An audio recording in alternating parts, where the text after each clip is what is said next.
Հովսեփյանը։ Տիկին Հովսեփյան,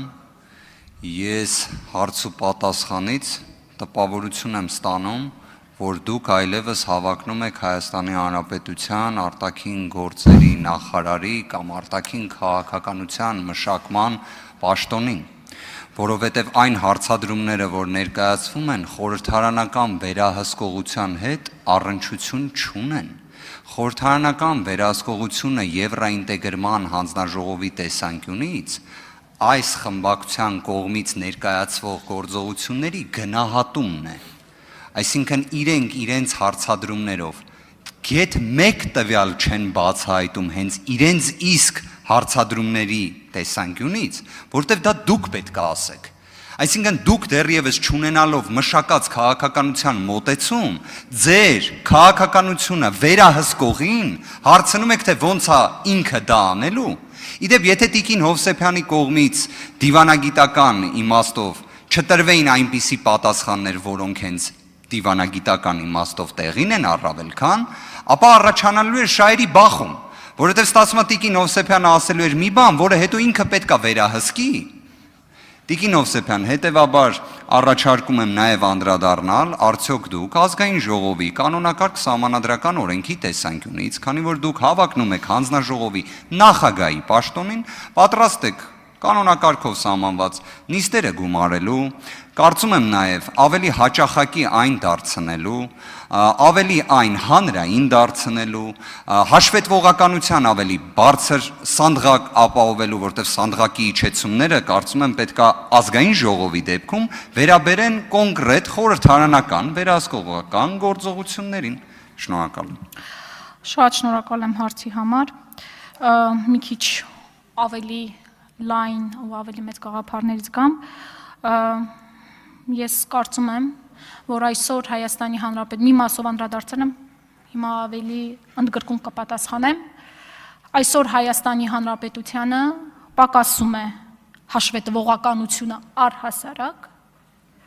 պակասում է ազնվությունը, որի մասին արդեն բազմաթիվ անգամ այսօր խոսացի, եւ պակասում է հավասարակշռումը, որպեսզի գործադիրի ղեկավարը ինքը չհայտարարի, որ ինքն է հենց կառավարությունը։ Այնպես որ այս երեք կարևորագույն իմ կարծիքով կարևորագույն հանգամանքները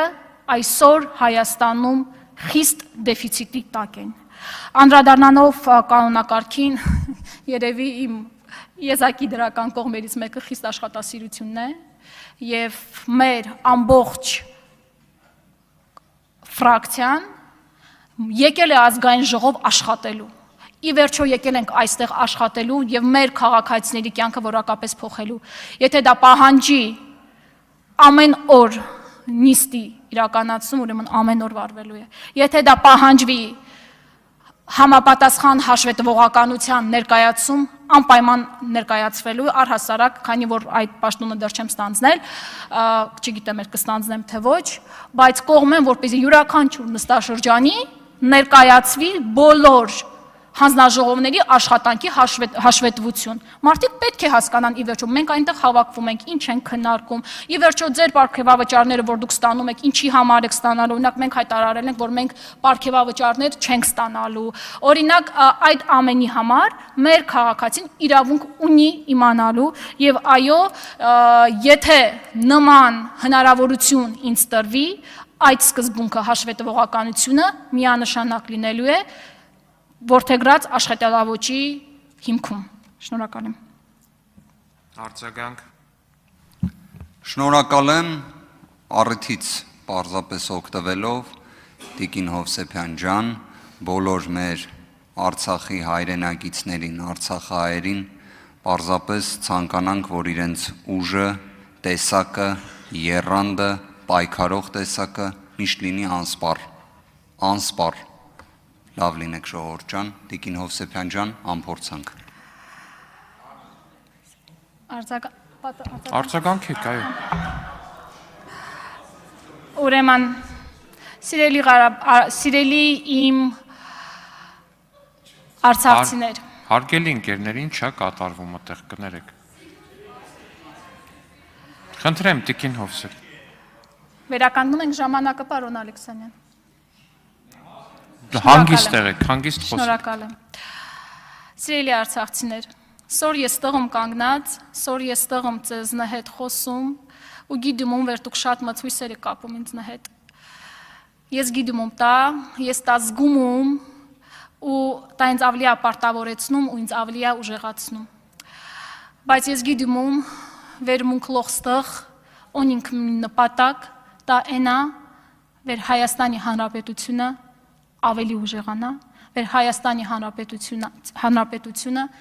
ինի այն տղը շտիղան մուկ օզում չնքինյանք։ Առաջարկում եմ ծափահարենք։